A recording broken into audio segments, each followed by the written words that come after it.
Te dni mineva 30 let od plebiscita za samostojno Slovenijo. Takrat ste vi sodelovali v marketinški ekipi, ki je ustvarjala kampanjo za plebiscit. Ob neki priložnosti ste dejali, da sta bili generalki za plebiscit predvsem dve akciji Studia Marketing v 80 letih prejšnjega stoletja. Gre za akcijo Podarim dobim, ki je podpirala slovenske športnike, predvsem smučarje, in za akcijo Slovenija moja dežela. Zakaj točno je šlo in zakaj so bile to generalke za plebiscit? No, Podarim dobim sicer ni bila akcija, ki bi jo vodil Studio Marketing, sicer je pa res bila uvod v razpoloženje. Podarim dobim je bila akcija, ki smo jo vodili na Smučarski zvezi Slovenije in tam sem bil jaz močno vpleten, ne pa Studio Marketing. Studio Marketing je delal akcijo Slovenija moja dežela in obe dve te akciji sta dvigovali razpoloženje in zavedanje zelo, zelo širokih krogov oziroma množic ljudi. Neke sorte nacionalno zavest, ki je bila prej, ni bila izražena. Ali lahko mogoče na kratko samo opišete, kaj je bilo bistvo teh akcij, kako? Ja, kaj se je dogajalo? Akcija Slovenija moja dežela je predstavljala Slovenijo kot deželo ljudi, ki vabijo k sebi in ki so identificirani, to so Slovenci, to so ljudje, ki živijo na južni strani Alp. To niso Jugoslovani, to so Slovenci in to zavedanje slovenstva, identifikacija z prostorom in z zgodovino tega prostora je bila izjemno mamljiva in so se ljudje z njo identificirali, tudi zaradi načina, kako je bilo to prikazano. Akcija Podarim dobim je bila pa usmerjena v podporo smučarskim športnikom, tekmovalcem, vrhunskim in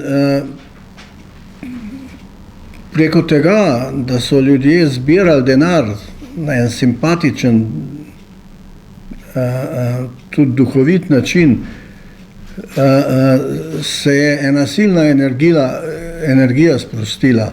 Tudi gospodarstvo, ki je sodelovalo pri tem, da je dajalo nagrade, je bilo zelo motivirano, da pomaga in takrat se je Slovenija nekako, bi rekel, vzela skupaj. Zelo pomembno je, da so sodelovali vsi. Oblast, ki je omogočila delovanje akcije neobdavčeno. Televizija, ki je prenašala in promovirala. Pošta, ki je brezplačno raznašala te darilne kartice.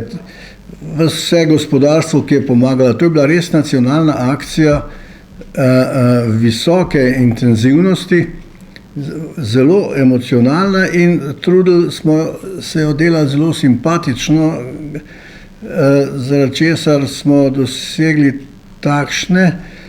takšno pokrivnost in takšno odzivnost, ki se jo lahko primerja samo še s plebiscitom. Ali lahko zato na nek način rečemo, da je bilo logično, da je geslo Slovenija moja dežela prešla kasneje v geslo Slovenija moja država? Ja, to je bil tudi eden od neizkoriščenih sloganov. Zanesljivo, to je bila, bi rekel, neka koncentracija državljanske zavesti in poguma kot odziv na te komunikacijske aktivnosti, ki so bile takrat zelo intenzivne. Ja, to je bila, ne vem, kdaj so se še prej tako Slovenci jasno in celovito zavzeli zase.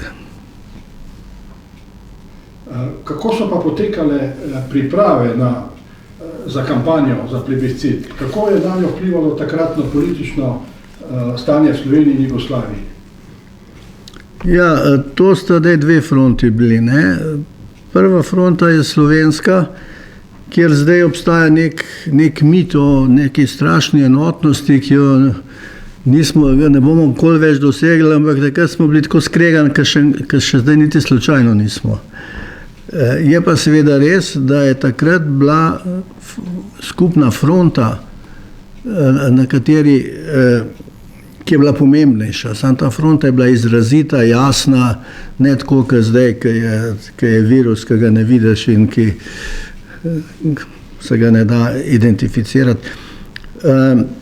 Takrat je Stane Stanič, ki je bil minister za informiranje, oblikoval eno delovno skupino, v kateri sem bil tudi jaz. Ta dela bil je profesor Grilc iz družine, bil je Boris Jež iz Dela, Markovičič iz Future, Fabčič, ne vem, še kdo. In Studio Marketing ni smel biti angažiran, zato ker je delal za Kučana takrat. Zato smo potem lahko povabili Futuro zraven, da je ona izvedla celo akcijo, ampak koncept akcije smo pa postavili v tej skupini. Definicijo naloge, vključno z glavnim sloganom, pa tudi z mnogimi teksti. In takrat je seveda šlo za to,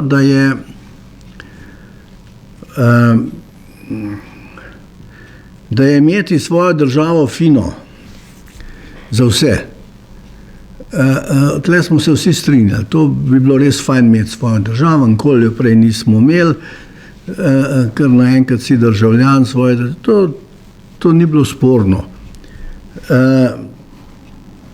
Seveda so bili vzati različni motivi, ampak to je naslednja stopnja. Ko bomo imeli svojo državo, bomo pa poskrbeli zase. Ampak problem je bil v tem, da je obstajal pa nek relativno upravičen dvom, če ne strah, ali nismo premajhni, ali je Slovenija sposobna imeti svojo državo z vsem, kar pritiče zraven. In ta dvom, ta strah je bil pravzaprav po naši takratni oceni najmočnejši, bi rekel, pomislek in najbolj nevaren pomislek. Ja, sej, fajn bi bilo imeti svojo državo, ampak kje bomo pa mi se s tem spopadali, sej nismo, sej ne znamo, sej nas ni zadosti in tako naprej. Zato se mi zdi, da je bil tisti vodilni slogan takrat, s katerega so se nekateri norčevali, ampak ki je pa vendarle bil kar uspešen odgovor, da nam za 4 milijoni pridnih rok se ni treba bati prihodnosti. To je nekako v narodu, ko se je punca poženila in se 2 pridni roki hiš pripeljala, je bilo to ta boljš dota, ne. To velja, to se ljudje s tem strinjajo in to so tudi kupili. No, revija Mladina se je takrat hecala z napisom namesto 4 milijone pridnih rok, 4 milijoni hitrih nog. Vi ste preomenili strah. Ja, sej to je bil pač duhovita reakcija, ni pa nič pomenila, no kaj. Kaj, smo bežati ali kaj? Seveda. Ja. Kako ste prišli do ključnih sporočil kampanje? In Omenili ste to ključno sporočilo, 4 milijone pridnih rok. Kako se je rodila ta ideja? Ja, veste, kadar kaj rata, je zmeraj veliko četov, kadar ne rata, pa njih pa ni, ne. Jaz si seveda domišljam, da je bil to moj preblisk in moje razumevanje problema, ne. Sicer je bila pa druga, tudi pomembna poanta je bila pa emocija. Skušali smo peljati stvar zelo čustveno. Zato je bil en spot, ki ga je bilo v tisti hitrici zelo težko narediti, ker ni bilo časa za to, da bi imeli žive posnetke, je bilo treba iskati arhivske posnetke, ampak vendarle en zelo čustven prelet Slovenije in njene, bi rekel, poetično prikazane zgodbe, s katero se ljudje radi poistovetijo, ne, in jo vzamejo za svojo, in mislim, da nam je to uspelo. Morda opišete malo, kaj je bilo v tem spotu. Ja, to je bil prelet Slovenije z neba, z vrha, ne, in zgodba je tekla o tem, koliko stoletij in tisočletij bivamo na teh prostorih in kaj smo v teh prostorih postavili zgradbe, gradove, akademije in eno in drugo in tretje.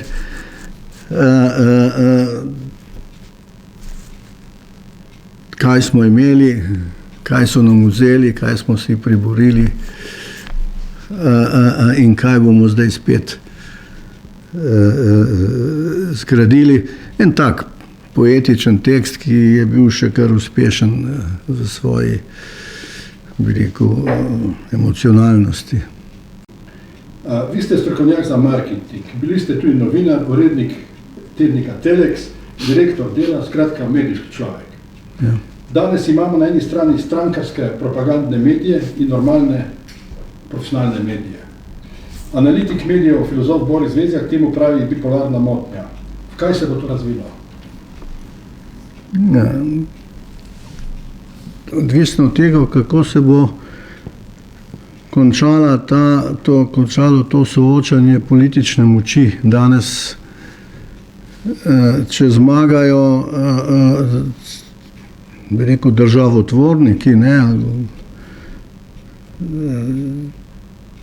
če bo država prevzela oblast vizavi civilni družbi, potem se bo to razvilo v nekaj, kar bo najbolj podobno verjetno madžarski zgodbi. Ko bo televizija ne bo več javna, ampak bo državna in bo govorila tisto, kar bojo državni organi, kar bo državna oblast hotela. In najbrž tudi za večino drugih medijev.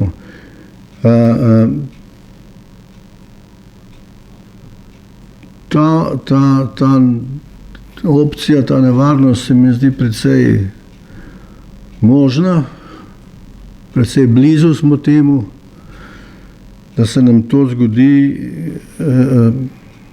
ali se bo pa spet kot v 80-ih letih zbudil državljanski pogum in bomo rekli, dosti je tega, hočemo imeti svojo družbo. Jaz vem, da so novinarji in uredniki na mnogih medijih, ki tako mislijo, ki so sposobni in ki hočejo voditi pošteno politiko, neobremenjeno z političnimi interesi. Če bo ta opcija kolikor toliko uspešna, potem se bomo začeli spet razvijati eno normalno državo. Če pa ne, pol pa bo, kar bo. V včerajšnjem nagovoru ljudstvu je predsednik vlade Janez Janša na nacionalni televiziji v zanosu in, upam si trditi, patetiki 30. obletnico plebiscita izkoristil zahvalnico stranke Modernega centra pod vodstvom Počivalška in Desisa pod nekdanjim vodstvom Pivčeve, ki se po njegovem danes edini zavedajo pomena plebiscita. Je to zloraba državne proslave za strankarsko propagando? Ja, če kaj zaupamo raziskavam javnega mnenja, so to politični mrtveci. Je častitev opcij, ki jih raziskave javnega mnenja ne zaznajo več, so že pod 1% ali pa pod 2%. To pomeni, da tle ne gre za neko reakcijo, nek odziv na neko realnost, ampak za neko manipulacijo z nečem, česar praktično v zaznavi ljudi, v njihovem vrednotenju več ni. Te skoraj da ne obstajajo več z vsem perturbacijam, ki so se jim zgodile. In malce neresno je, milo rečeno, zbujati mrtvece nazaj na tak dan.